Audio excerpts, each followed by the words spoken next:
ನಮಸ್ಕಾರ ವೀಕ್ಷಕರೇ, ನಾನು ನಿಮ್ಮ ಸಿದ್ಧಾರ್ಥ ಶಿವಕುಮಾರ್.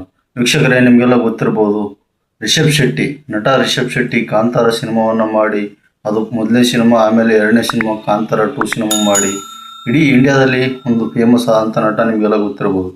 ಆದರೆ ಈ ವ್ಯಕ್ತಿ ಈಗ ಕರ್ನಾಟಕ ಸರ್ಕಾರ, ಅದು ಕಾಂಗ್ರೆಸ್ ಸರ್ಕಾರದ ಒಂದು ಪ್ರವಾಸೋದ್ಯಮ ಇಲಾಖೆ ಅಂತೇಳಿ, ಕರಾವಳಿ ಭಾಗದಲ್ಲಿ ಪ್ರವಾಸೋದ್ಯಮ ಇಲಾಖೆಯ ಒಂದು ರಾಯಭಾರಿಯಾಗಿ ಅಂತೇಳಿ ತಮ್ಮನ್ನು ಘೋಷಣೆ ಮಾಡಬೇಕು, ತಮ್ಮ ಹೆಸರನ್ನಂತೇಳಿ ಡಿ ಕೆ ಶಿವಕುಮಾರ್ ಅವ್ರನ್ನ ಭೇಟಿ ಆಗ್ತಾರೆ. ಇಲ್ಲಿ ವಿಚಾರ ಏನಂತಂತಂದರೆ, ಇದೇ ರಿಷಬ್ ಶೆಟ್ಟಿಯವರು ಒಂದು 3 ವರ್ಷಗಳ ಹಿಂದೆ ಒಂದು ಇಂಟರ್ವ್ಯೂ ನಡೆಯುತ್ತಿರುತ್ತೆ. ಯಾವುದಂತಂದರೆ, ಒಂದು ಖಾಸಗಿ ಚಾನಲ್ ಇಂಟರ್ವ್ಯೂ ನಡೀತಾ ಇರುತ್ತೆ.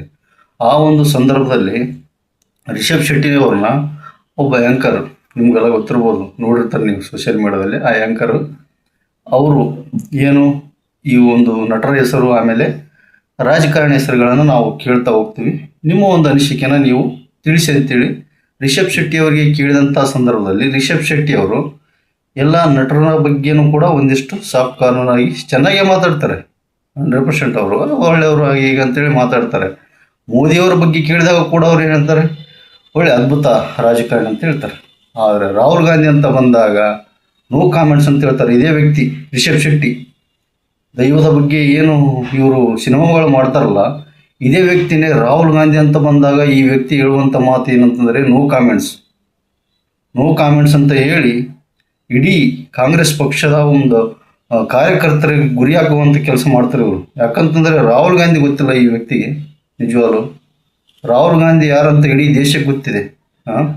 ರಾಹುಲ್ ಗಾಂಧಿ ಅಜ್ಜಿ ಇಡೀ ದೇಶಕ್ಕೆ ತಮ್ಮ ಒಂದು ಪ್ರಾಣವನ್ನು ಅರ್ಪಣೆ ಮಾಡುವುದಂಥ ಇಂದಿರಾ ಗಾಂಧಿ, ಮತ್ತು ಅವ್ರ ತಂದೆನೂ ಕೂಡ ತಮಿಳುನಾಡಿನಲ್ಲಿ ಅವರ ಭೀಕರ ಒಂದು ಬಾಂಬ್ ಸ್ಫೋಟ ಆಗಿ ಹತ್ಯೆ ಮಾಡಿದರು. ಇಂಥ ಒಬ್ಬ ರಾಜೀವ್ ಗಾಂಧಿ ಮಗ ರಾಹುಲ್ ಗಾಂಧಿ ಅವ್ರಿಗೆ ಗೊತ್ತಿಲ್ವಾ? ಇಡೀ ದೇಶದಲ್ಲಿ ಹುಟ್ಟಿ, ಕನ್ನಡ ನಾಡಿನಲ್ಲಿ ಹುಟ್ಟಿ ರಿಷಬ್ ಶೆಟ್ಟಿ ಅವರು ಸಿನಿಮಾ ಮಾಡ್ತಾರೆ.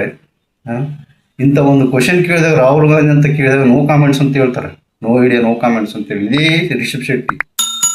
ಈ ರಿಷಬ್ ಶೆಟ್ಟಿ ಹೇಳಿದಂಥ ಮಾತು ಅವಾಗ ಆಕ್ರೋಶಕ್ಕೆ ಗುರಿಯಾಗಿತ್ತು. ಆಮೇಲೆ ಕಾಂಗ್ರೆಸ್ ಕಾರ್ಯಕರ್ತರು, ಕರ್ನಾಟಕ ಜನ, ಕಾಂಗ್ರೆಸ್ ಪಕ್ಷ ಎಲ್ಲರೂ ಕೂಡ ಭಾಳ ಒಂದಿಷ್ಟು ಇದಾಗಿದ್ರು, ವಿಚಿತ್ರ ಆಗಿದ್ರು. ವಿಚಲಿತ ಆಗಿದ್ರು. ಯಾಕಂತಂತಂದರೆ ರಾಹುಲ್ ಗಾಂಧಿ ಬಗ್ಗೆ ಈ ರೀತಿ, ಹೌದು ಏನೋ ಗೊತ್ತಿರ್ಬೋದು, ಯಾವುದಾದ್ರೂ ಒಂದು ಹೇಳ್ಬೋದಾಗಿತ್ತಲ್ಲ ಹೇಳಿಕೆ. ಹೌದು, ಅವರು ಏನೋ ಆಡಳಿತ ಸರಿ ಇಲ್ಲ, ಹೀಗೆ ನೋ ಕಾಮೆಂಟ್ಸ್ ಅಂತ ಹೇಳ್ಬಿಟ್ಟು ದೊಡ್ಡ ಒಂದು ಸೊಕ್ಕಿನ ರೀತಿಯಲ್ಲಿ, ಅಹಂಕಾರದ ರೀತಿಯಲ್ಲಿ ರಿಷಬ್ ಶೆಟ್ಟಿ ಅವರು ಹೇಳಿಕೆ ಕೊಡುವಂಥದ್ದು. ಈಗ ಹೋಗಿ ಅದೇ ಕರ್ನಾಟಕ ಸರ್ಕಾರದ ಡಿ ಕೆ ಶಿವಕುಮಾರ್ ಅವ್ರನ್ನ ಭೇಟಿಯಾಗಿ ನನ್ನ ಪ್ರವಾಸೋದ್ಯಮದ ಇಲಾಖೆಯ ರಾಯಭಾರಿಯಾಗಿ ಘೋಷಣೆ ಮಾಡಿ ನೀವು ಅಂತೇಳಿ ಹೋಗಿ ಕಾಂಗ್ರೆಸ್ ಸರ್ಕಾರದ ಕಾಲಿಡುವಂಥದ್ದು ಎಷ್ಟು ಸರಿ ರಿಷಬ್ ಶೆಟ್ಟಿ ಅವರೇ?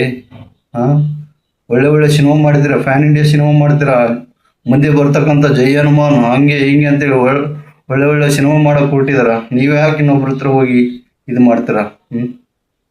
ಅವಾಗೇ ಹೇಳ್ಬೋದಾಗಿತ್ತಲ್ಲ. ಕಾಂಗ್ರೆಸ್ ಸರ್ಕಾರ, ಕಾಂಗ್ರೆಸ್ ಪಕ್ಷ, ಹೈಕಮಾಂಡ್ ಪಕ್ಷ, ಅದು ರಾಹುಲ್ ಗಾಂಧಿ ಅವ್ರ ಪಕ್ಷ, ಕಾಂಗ್ರೆಸ್ ಪಕ್ಷ.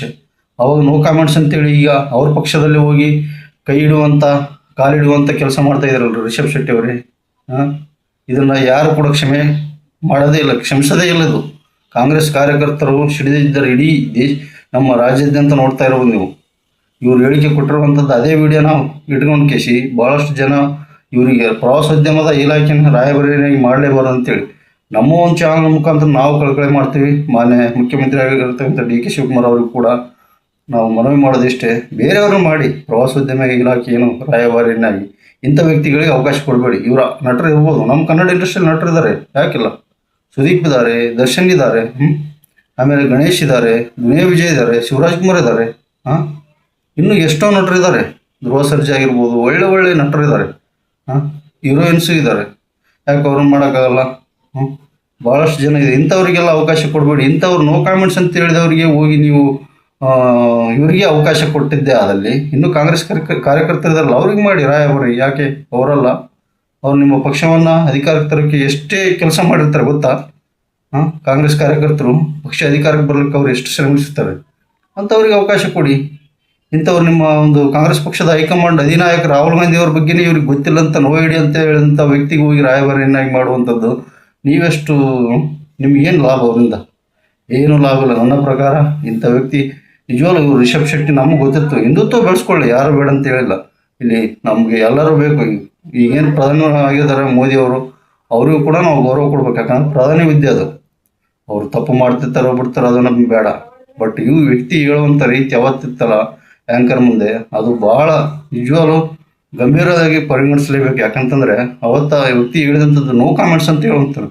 ಒಬ್ಬ ಹೀರೋ ಈ ಕಾಂತಾರ ಸಿನಿಮಾ ಮಾಡಿ ಏನು ಗೆದ್ದಿರ್ಬೋದು, ಒಬ್ಬ ಒಂದಿಷ್ಟು ಹೀರೋನೇ. ಹಂಗಾಗಿ ಒಬ್ಬ ವ್ಯಕ್ತಿ ಬಗ್ಗೆ, ಅದು ಕಾಂಗ್ರೆಸ್ ಪಕ್ಷದ ಏನು ಇಂದಿರಾ ಗಾಂಧಿ, ರಾಜೀವ್ ಗಾಂಧಿ ನಮ್ಮ ದೇಶಕ್ಕೋಸ್ಕರ ಪ್ರಾಣವನ್ನು ತ್ಯಾಗ ಮಾಡಿ ಒಂದೊಂದು ಚೂರು ಕೂಡ ಈ ದೇಶದ ಜನಕ್ಕೆ ಅರ್ಪಣೆ ಮಾಡಿ ಹೋಗಿದ್ದಾರೆ. ಇಂದಿರಾ ಗಾಂಧಿ, ರಾಜೀವ್ ಗಾಂಧಿ ಗೊತ್ತೇನ್ರಿ ನಮಗೆ ರಿಷಬ್ ಶೆಟ್ಟಿ ಅವರೇ. ಮೊದಲು ಯೋಚನೆ ಮಾಡಿ ಆಮೇಲೆ ಇವ್ರನ್ನ ರಾಯಭಾರಿಯನ್ನಾಗೇನು ಮಾಡ್ತೀರಂತ ಹೇಳಿದ್ರಲ್ಲ, ಇದು ಬೇಡವೇ ಬೇಡ, ತಿರಸ್ಕಾರ ಮಾಡುವಂಥದ್ದು. 100% ಬೇರೆಯವರಿಗೆ ಅವಕಾಶ ಕೊಡಲಿ ಅಂತೇಳಿ ನಮ್ಮ ಒಂದು ಅನಿಸಿಕೆ ವೀಕ್ಷಕರೇ. ನಮಸ್ಕಾರ.